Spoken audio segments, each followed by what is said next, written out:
Hello friends. तो कल के लेक्चर में हम लोगों ने एक्सरसाइज 4.1 को कम्प्लीटली सॉल्व कर लिया था। और एक्सरसाइज 4.1 में क्या था, कुछ प्रॉब्लम्स थे डिटर्मिनेंट के बेस पे, और उनका क्या करना था, जो मैट्रिसेस थे उनका डिटर्मिनेंट फाइंड करना था। जैसे कोई एक स्क्वायर मैट्रिक्स होती है और उसका डिटर्मिनेंट कैसे फाइंड करते हैं, वो सारी प्रॉब्लम्स जो हैं एक्सरसाइज 4.1 की कम्प्लीटली सॉल्व करनी थी। ठीक है, तो आज क्या पढ़ेंगे हम लोग, आज पढ़ेंगे प्रॉपर्टीज ऑफ डिटर्मिनेंट्स। जो डिटर्मिनेंट्स होती हैं उनकी प्रॉपर्टीज क्या होती हैं बहुत सारी प्रॉपर्टीज होती हैं, तो उसके बारे में डिस्कस करेंगे। अब देखिएगा प्रॉपर्टी नंबर 1। प्रॉपर्टी नंबर 1 क्या है, देखो कोई भी सपोज टू एक डिटर्मिनेंट है, ठीक है। जैसे सपोज टू 2x2 की ही बात करेंगे जनरली, और वैसे तो किसी पे भी m क्रॉस n मतलब स्क्वायर मैट्रिक्स होगी ना, तो m क्रॉस m पे बात करेंगे, है ना। हमेशा स्क्वायर पे ही बात करेंगे। विदाउट स्क्वायर की मैट्रिक्स पे हम डिटर्मिनेंट तो फाइंड ही नहीं कर सकते, तो वहाँ पे डिटर्मिनेंट नहीं कर सकते, है ना। अब देखो कोई भी जैसे डिटर्मिनेंट है, फर्स्ट प्रॉपर्टी क्या है, अगर इसकी रो और कॉलम से चेंज कर दिया जाए, मीन्स क्या होता, आप लोगों ने मैट्रिक्स में पढ़ रखा होगा ट्रांसपोज, मैट्रिक्स का ट्रांसपोज क्या था। मैट्रिक्स से ट्रांसपोज में क्या होता था, रो को कॉलम से चेंज कर दिया जाता, मीन्स आई को जो है जे से कन्वर्ट कर दिया जाता था तो उसे ही क्या बोलते थे, मैट्रिक्स का जो है ट्रांसपोज बोलते थे। वैसे ऐसे ही बिल्कुल सेम, अगर जैसे ये कोई डिटर्मिनेंट है, इसका क्या करते हैं ट्रांसपोज, मीन्स ये डिटर्मिनेंट जो है इसके रो को जो है कॉलम से चेंज कर दिया जाए, तो क्या मिल जाएगा, A11 यहाँ पे, A12 यहाँ पे, और A21 यहाँ पे, और A22 यहाँ पे। इस टाइप से एक डिटर्मिनेंट मिल जाएगी। और इसमें क्या होगा, इस डिटर्मिनेंट की वैल्यू को फाइंड किया जाए और इस डिटर्मिनेंट की वैल्यू को फाइंड किया जाए, दोनों की वैल्यू सेम होगी। ठीक, तो प्रॉपर्टी नंबर फर्स्ट में जे है।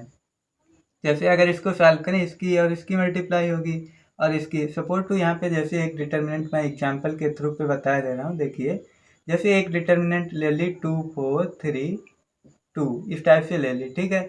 अगर इसका डिटर्मिनेंट फाइंड किया जाए तो क्या मिलेगा, देखो 2 2 जा 4, फिर माइनस होता है 4 3 जा 12, यानी कि कितना आएगा, माइनस का 8 आएगा। अब क्या करते हैं, अब देखो इसी में क्या करेंगे, इसमें रो को कॉलम से कन्वर्ट कर देंगे, मीन्स चेंज कर देंगे, फिर देखो क्या फर्क पड़ता है। अब देखो दूसरी डिटर्मिनेंट सपोर्ट टू इसे बी बोल दिया, दूसरी डिटर्मिनेंट क्या किया, इसको जो है कॉलम बना दिया, मीन्स 2 3 यहाँ पे कर दिया, सेकेंड रो को सेकेंड कॉलम 4 2 यहाँ पे कर दिया। अब देखो समझिएगा, 2 2 जा 4 होगा, है ना, और 4 3 जा 12, तो 4 माइनस 12 माइनस 8। देखो दोनों डिटर्मिनेंट की वैल्यू क्या आई, सेम आई है। क्या किया, रो को कॉलम से इंटरचेंज कर दी, रो को कॉलम में पूर्णता कन्वर्ट कर दिया, फिर भी दोनों की वैल्यू में कोई भी चेंजिंग नहीं आई। तो प्रॉपर्टी फर्स्ट क्या होती है सॉरी, फर्स्ट प्रॉपर्टी जो होती है, किसी भी डिटर्मिनेंट की अगर रो को कॉलम से कन्वर्ट कर दिया जाए, चेंज कर दिया जाए, तो उसकी वैल्यू में कोई भी फर्क नहीं पड़ेगा। ठीक है, अब देखते हैं प्रॉपर्टी नंबर 2। प्रॉपर्टी नंबर 2 में क्या है, अगर किसी भी, जैसे अगर कोई डिटर्मिनेंट दे रखी है, सपोज टू कोई डिटर्मिनेंट है, उसकी रो को कॉलम से इंटरचेंज किया जाए, समझिए इस बात को, अगर उसकी रो को कॉलम से इंटरचेंज किया जाए तो उसका जो साइन होता है वो चेंज हो जाता है। जैसे सपोज टू R1 को R2 से इंटरचेंज किया जाए, या C1 को C2 से इंटरचेंज किया, कुछ भी किया जा सकता है, तो वहाँ पे क्या है, डिटर्मिनेंट की वैल्यू में फर्क आएगा, डिटर्मिनेंट का साइन जो है चेंज हो जाएगा। जैसे सपोज टू सिंपली एग्जांपल के थ्रू हम समझेंगे सारी प्रॉपर्टीज यहाँ पे। जैसे एक डिटर्मिनेंट मैंने ली है 2 4 3 2, इस टाइप से ले लिया, ठीक है, एक डिटर्मिनेंट है। अब इसकी अगर वैल्यू फाइंड करी जाए, इसकी वैल्यू क्या आएगी, 2 2 जा 4, माइनस 3 4 जा 12, तो कितना आएगा, माइनस 8 आएगा। अब क्या करें, अब इसकी R1 को R2 से R1 जे हो गया, R2 जे हो गया, ठीक, R2 जे हो गया। अब क्या करेंगे, R1 को R2 से इंटरचेंज कर देंगे, मीन्स जहाँ पे R1 है वहाँ पे R2 कर देंगे, और जहाँ पे R2 है वहाँ पे R1 हो जाएगा। तो क्या मिलेगा, देखिए इस टाइप से हो जाएगा, ऊपर हो जाएगा 4 2 और नीचे हो जाएगा 2 3। अब देखो इसको सॉल्व करते हैं तो कितना होगा, 4 3 जा 12 माइनस 4 होगा, ठीक, तो कितना आया 8। देखो माइनस साइन का फर्क पड़ा, यहाँ पे डिटर्मिनेंट आप ए कितना आया, माइनस 8 आया, यहाँ पे डिटर्मिनेंट आप ए कितना आया, 8 आया। मीन्स जब रो को रो से मतलब R1 को R2 से इंटरचेंज करेंगे तो एक साइन मीन्स माइनस से गुणा हो जाएगी, निगेटिव साइन से गुणा हो जाएगी। ऐसे ही चाहे तो कॉलम में कन्वर्ट करके देखो सेम चेंजिंग आएगी। अच्छा जैसे C1 हो गया है ना, जे हो गया C2, इसको सॉल्व किया कितना आया -8 आया। इस बार क्या करेंगे देखिएगा, इस बार C1 को C2 से चेंज कर देंगे। कौन सा ऑपरेशन लगाएंगे, C1 को इंटरचेंज करेंगे C, और इंटरचेंज के लिए ऐसा एरो बनाते हैं दोनों तरफ के लिए, ठीक है। अब देखो क्या करेंगे, C1 को C2 से इंटरचेंज करेंगे। C1 क्या है 2 4 है, जे यहाँ पे हो जाएगा 2 4, ठीक है। C2 कितना है 3 2, इसे यहाँ पे लिखेंगे। अब इसको कैलकुलेट करते हैं, 4 3 जा 12 माइनस 2 2 जा 4, कितना आया 8 ही तो आया। देखो भाई यहाँ पे कितना आया था -8, यहाँ पे कितना आया +8, मीन्स माइनस का फर्क आएगा। तो प्रॉपर्टी नंबर 2 क्या है, 2 प्रॉपर्टी है अगर किसी भी डिटर्मिनेंट में रो और कॉलम को मीन्स रो और रो को इंटरचेंज किया जाए, R1 को R2 से या R1 को R3 से इंटरचेंज किया जाए, अथवा कॉलम को इंटरचेंज किया जाए, एक कॉलम से दूसरे कॉलम को इंटरचेंज किया जाए, तो वहाँ पे क्या होता है माइनस साइन का फर्क पड़ता है, ठीक है। तो प्रॉपर्टी नंबर 3 और 2J हो गई, ठीक। उसके बाद बात करते हैं प्रॉपर्टी नंबर 3 की। देखिएगा समझिएगा, थर्ड प्रॉपर्टी में क्या है, यदि कोई डिटर्मिनेंट सपोज 2 क्रॉस 2 की है, ठीक है, और उसके कोई भी 2 रो या 2 कॉलम सेम हो जाए, 2 रोज आर 2 कॉलम्स, ठीक है। कोई भी डिटर्मिनेंट हो, कितने भी आर्डर की हो, 3 क्रॉस 3 की हो, चाहे 2 क्रॉस 2 की हो, चाहे 4 क्रॉस 4 की हो, अगर उनके 2 row means 2 row and 2 column same हो जाएं तो उस डिटर्मिनेंट की वैल्यू हमेशा क्या होगी, 0 होगी। Determinant of that the value of that determinant will be equal to 0। समझिएगा इस बात को। जैसे एक डिटर्मिनेंट मैंने सपोज टू लिया है इस टाइप से 1 2 3, और यहाँ पे 2 3 4, और फिर से यहाँ पे 1 2 3। अब देखिए इसमें क्या किया, C1 और C2 को सेम रखा, जे C1 हो गया जे C2 हो गया, C1 C2 सेम है। अगर इसको कैलकुलेट किया जाए, आप लोग नहीं किया करेंगे, यहाँ पे प्रॉपर्टी जो होती है डायरेक्टली यूज किया करेंगे। इसका देखो C1 इक्वल टू C2 हो गया तो इसकी वैल्यू डायरेक्ट बता देंगे 0 है। अथवा सेकेंड एग्जाम्पल समझिए, एक डिटर्मिनेंट मैंने ऐसे ले ली 1 1 1, दूसरी हो गई 2 3 5, और तीसरी हो गई 1 1। अब देखो इसमें R1 जो है R2 के इक्वल है, R1 जो है R2 के इक्वल है, मीन्स R1 और R2 कैसी है, सेम है। तो इस डिटर्मिनेंट की वैल्यू डायरेक्टली बता देंगे कितनी आएगी, 0 आएगी। तो इस प्रॉपर्टी का बहुत यूज है, समझिएगा, बहुत सारी प्रॉब्लम्स में करेंगे जहाँ पे 2 रो या 2 कॉलम सेम हो जाएंगी, डायरेक्टली हम लोग बता देंगे कि वो डिटर्मिनेंट की वैल्यू क्या होगी, 0 होगी। कुछ भी वहाँ पे करने की ज़रूरत नहीं पड़ेगी, ठीक है। इसके बाद प्रॉपर्टी नंबर 4, प्रॉपर्टी नंबर 4 में क्या है, अगर कोई डिटर्मिनेंट है सपोज टू, और उसकी जैसे सपोज टू एक डिटर्मिनेंट है, एग्जाम्पल के थ्रू समझिएगा, सारी चीज़ें समझ आएंगी। जैसे A11 A12 A21 and A22 है, ठीक है। जो एक डिटर्मिनेंट है, अगर इसकी किसी भी एक रो में अथवा एक कॉलम में किसी स्केलर से मल्टीप्लाई करी जाती है, मीन्स के से अगर मल्टीप्लाई करी जाए, किस में, के से मल्टीप्लाई करी जाए R1 में, आर के से मल्टीप्लाई करी जाए R2 में, चाहे C1 में की जाए चाहे C2 में की जाए, तो क्या फ़र्क होगा, पूरी डिटर्मिनेंट में मल्टीप्लाई के से करा दें या किसी भी एक रो या एक कॉलम में करा दें तो आंसर सेम आता है। समझिएगा इसको भाई एग्जाम्पल के थ्रू। जैसे एक एग्जाम्पल लिया है, एक डिटर्मिनेंट मैंने ले ली सिंपल सी 2 4 3 2, ठीक है। जो एक डिटर्मिनेंट है, इसकी अगर वैल्यू फाइंड करें, इसकी वैल्यू नहीं, यहाँ पे क्या कहते हैं, देखो कोई के नंबर एक ले लेते हैं, के सपोज टू 2 ले लिया, ठीक है। तो 2 से यहाँ पे जो है जो JR1 हो गया, R1 में क्या करेंगे, 2 से मल्टीप्लाई करेंगे, 2 से, तो क्या मिल जाएगा, देखो यहाँ पे क्या होगा, ऊपर होगा 4 और 2 3 जा 6, यहाँ पे कितना होगा 4 2। इसकी वैल्यू अगर सॉल्व की जाए तो कितनी आएगी, 2 4 जा 8 माइनस 6 4 जा 24, तो कितना आया माइनस का 16 आया डिटर्मिनेंट ऑफ ए। देखो इसमें क्या किया था, सिर्फ एक रो में R1 में 2 से मल्टीप्लाई करी थी, R1 में 2 से मल्टीप्लाई करी।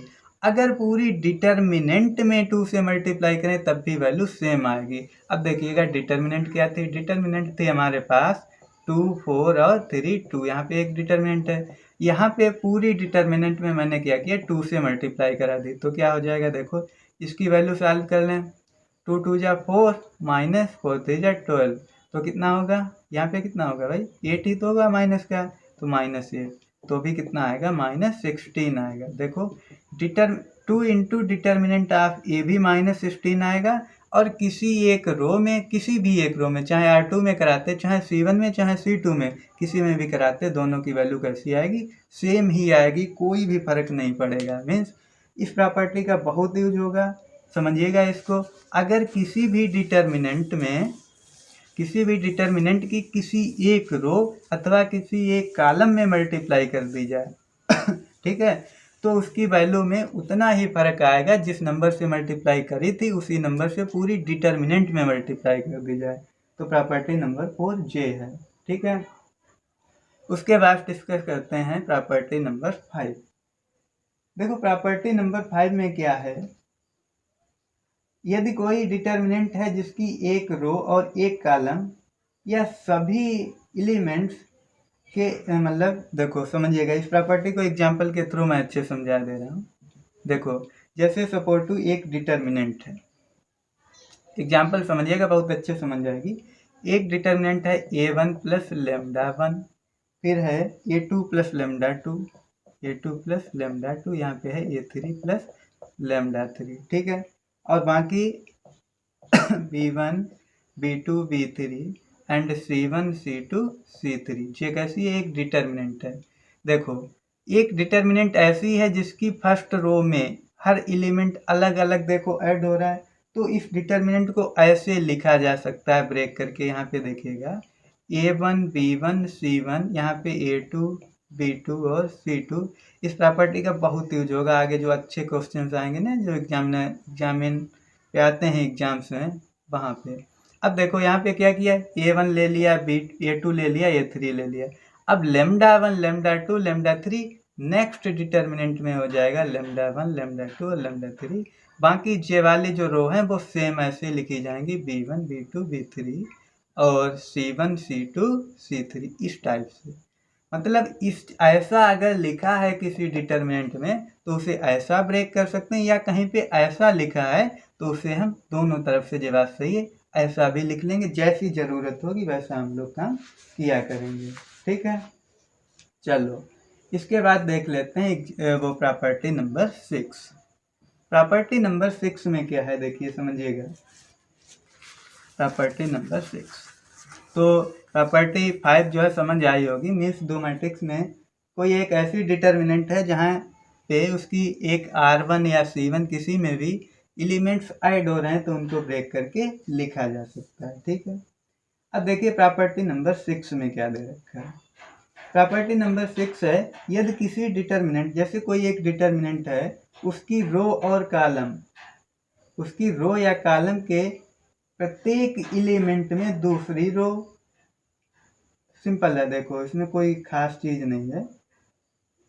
देखो यहाँ पे ऑपरेशन लगाना सिखाया गया यहाँ पे, और कुछ नहीं है, ठीक है। सॉरी, प्रॉपर्टी नंबर 6 तो कुछ भी नहीं है। चलो उसके बाद देख लेते हैं, कुछ एग्जांपल्स मैं करा दे रहा हूँ जो एग्जाम के थ्रू बहुत ही इम्पॉर्टेंट हैं।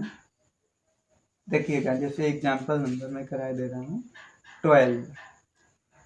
अब एग्जांपल नंबर 12 कराते हैं। अब जो मैंने जो प्रॉपर्टीज कराई हैं आज के लेक्चर में, ये बहुत ही इंपॉर्टेंट है। इनका डायरेक्टली जब क्वेश्चंस करेंगे ना तो डायरेक्टली वहाँ पे अप्लाई कर देंगे, डायरेक्ट फटाक से आंसर आएगा। लिखा है एक्सपेंड किए बिना, विदाउट एक्सपेंड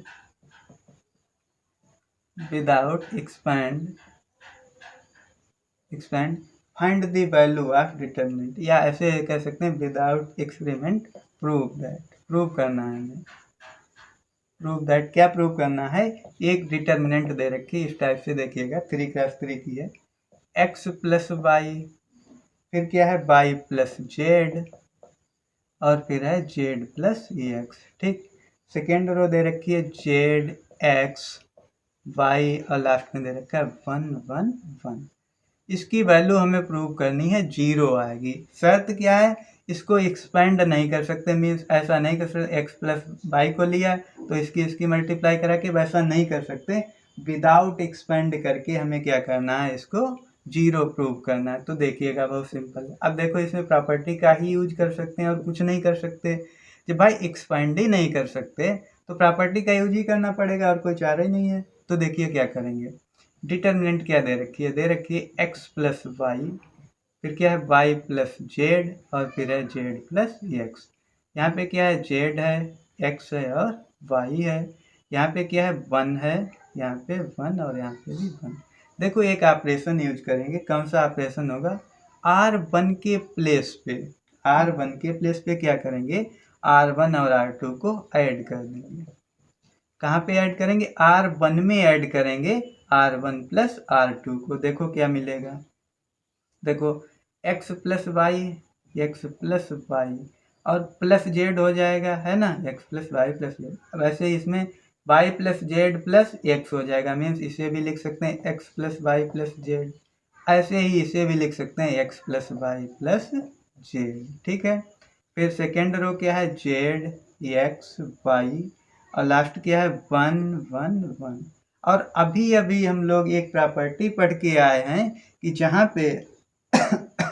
जहाँ पे 2 रो या 2 कॉलम सेम हो जाएं तो वहाँ उसकी वैल्यू क्या हो जाती है, 0 हो जाती है। देखिए क्यों, यहाँ भी x plus Y plus Z है, यहाँ भी x plus Y plus Z और यहाँ भी वही चीज़ है।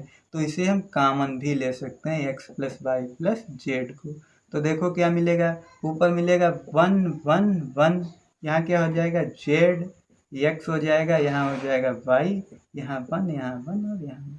अब देखो इसकी R1 और R3 इक्वल हो गई बिल्कुल। जब R1 इक्वल्स टू R3 हो गया तो डिटर्मिनेंट की वैल्यू क्या हो गई, 0। ठीक है, तो इस टाइप से जो है हम लोगों ने इसे प्रूव कर लिया, इसकी वैल्यू क्या होगी 0, विदाउट एक्सपेंड किए, मीन्स इसको एक्सपेंड करके नहीं सॉल्व किया, ओनली प्रॉपर्टी का यूज किया और डायरेक्टली प्रूव कर दिया। ठीक है, जो इस टाइप से प्रॉपर्टीज का यूज होगा, बहुत अच्छी अच्छी प्रॉपर्टीज हैं, इनका यूज करेंगे सारे प्रॉब्लम्स में।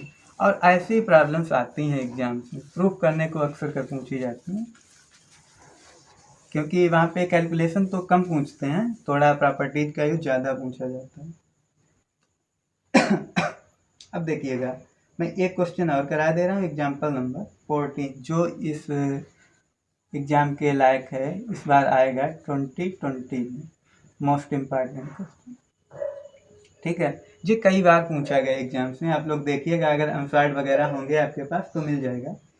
देखो क्या दे रखा है, एक डिटर्मिनेंट दे रखा है b प्लस सी, यहाँ पे b है, यहाँ पे c है, फिर दे रखा है a और फिर है c प्लस a और यहाँ पे होगा b, सॉरी यहाँ पे है c। ठीक है, और यहाँ पे दे रखा है a, यहाँ पे है b और लास्ट में दे रखा है a प्लस b। और इसको सॉल्व करके लाओ, आंसर आना चाहिए 4abc, 4abc। यहाँ पे देखो एक्सपेंड करना नहीं है भाई, एक्सपेंड नहीं करेंगे, एक्सपेंड करेंगे तो बहुत प्रॉब्लम्स आएंगे। क्या करेंगे, ऑपरेशंस के थ्रू प्रॉपर्टीज का यूज करेंगे और सीधे जवाब दे देंगे। देखो समझिएगा, प्रूफ ही तो करना, LHS लेकर के चलेंगे। देखो LHS में जे डिटरमिनेंट दे रखी। अब देखो इसमें क्या करेंगे, हम ऑपरेशन लगाएंगे। क्या ऑपरेशन लगाएंगे समझिएगा, R1 के प्लेस पे देखो, R1 क्या है, b प्लस सी है। अगर इसमें घटा दिया जाए b माइनस सी को, तो मतलब इसे घटा दें और इसे घटा दें तो क्या मिल जाएगा, 0 मिल जाएगा। काम हम लोगों को बहुत सिंपल हो जाएगा, है ना। तो क्या करेंगे, R1 minus R2 minus R3 करेंगे। कहाँ करेंगे, R1 के प्लेस पे, R1 की जगह पे। तो देखो क्या मिल जाएगा, तो मिलेगा b प्लस सी, माइनस हो जाएगा b माइनस सी। यहाँ पे देखो क्या होगा, a, फिर होगा minus C minus a, minus C minus a। ठीक है, और यहाँ पे क्या हो जाएगा, माइनस a ही होगा ना। ऐसे ही यहाँ पे देखिएगा, इसे इधर लिखे दे रहा हूँ, R1 के प्लेस पे क्या किया, R1 minus R2 minus R3 किया। अब यहाँ पे क्या होगा, a minus b minus a minus b। ठीक है, बाकी को सेम ऐसे लिखेंगे, बी सी, सी प्लस ए, यहाँ सी है और यहाँ बी, यहाँ है ए प्लस बी।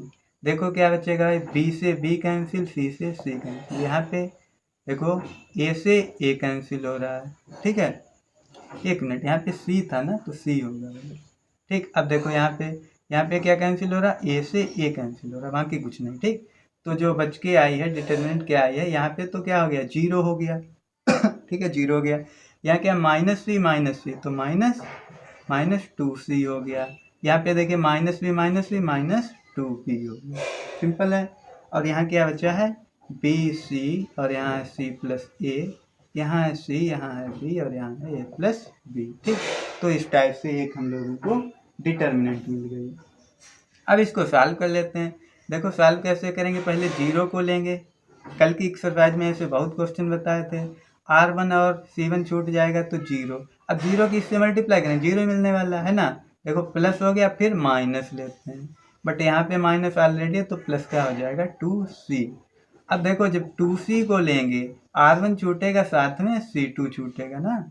अब देखो क्या बचेगा, BC, और यहाँ पे बचेगा B और A प्लस B। इसकी और इसकी मल्टीप्लाई कराएंगे तो क्या मिलेगा, देखो A और B की मल्टीप्लाई AB, ठीक है, और प्लस B और B की मल्टीप्लाई B स्क्वायर, बीच में होता है माइनस, फिर B और C की मल्टीप्लाई BC हो जाएगा, ठीक।